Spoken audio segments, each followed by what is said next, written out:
But exposure to the sun's UV or smoking can increase collagen loss to 40% or more. And until a discovery 25 years ago, there was no way to get it back. Retinoic acid was originally developed for the treatment of acne, and it's a pharmaceutical product available from your GP or dermatologist. In the last 15-20 years, it was recognized that it also had anti-aging effects and is now being used widely for this purpose. Even today, retinoic acid is considered the gold standard for anti-aging treatments. Its main action is in the mid-layer of the skin, the dermis, where it increases collagen formation quite significantly. With continued use over 6 months, you probably do get a 10 to 20% improvement in most of those clinical signs of aging. Although it's available on prescription, it's not subsidised, so it's still a pricey option and does have some side effects. Many people find continued use quite irritating.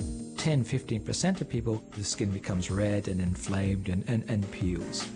Retinoic acid has some over-the-counter relatives that are much less irritating. They're known as retinoids. There's retinol, there's retinol esters, there's a whole raft of these chemicals which when absorbed in the skin will become, to a certain extent, retinoic acid. Here's the theory. You apply a retinol palmitate cream or a retinol cream to your face. Once it's inside your skin, it's transformed into retinoic acid, which boosts collagen production exactly like the prescription stuff. So, does it work in practice? Well, back in 2007, UK scientists showed that Boots No. 7 cream with retinol palmitate did make a difference to a handful of women. When the news broke, it made headlines all over the world, and Boots sold out overnight.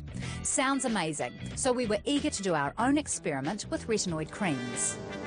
None of us like to age, but can we stop the marching of time? Let me introduce you to Imperial Guards and Kalan.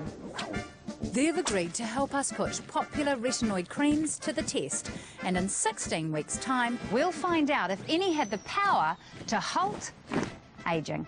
But there's a little something they don't know. They'll be testing anti-aging cream on just one half of their face. We've secretly given them a plain moisturiser for the other half. That way we can separate out the temporary effect of the moisturising ingredients from any long-term benefit of the retinoids. But first we're marching them off to the photographers to take the before photos. None of these women currently use any anti-aging creams. Moisturiser would be the most that I would use. But everyone's hoping to see an improvement. Yeah, that would be really great to look younger. 12 of our women will be using a cream with retinol palmitate, just like the famous Boots No. 7. And 12 will be testing one with retinol. That's one step closer to retinoic acid, the stuff that actually improves collagen. So, will retinol be more potent? The women will be using their creams once a day, just before bed. And in 16 weeks' time, we'll find out if either cream can stop time.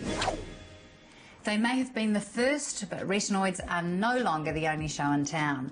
If you have the money, you can get anything from synthetic snake venom to skin cells from infant foreskins.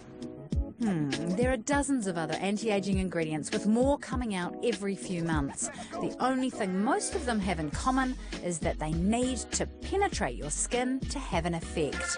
After the break, which ones pass this most basic test? I predicted that a lot of these things wouldn't get across the skin. And just how much proof is there that the active ingredients are actually active? You have to take the view that they may not do much at all.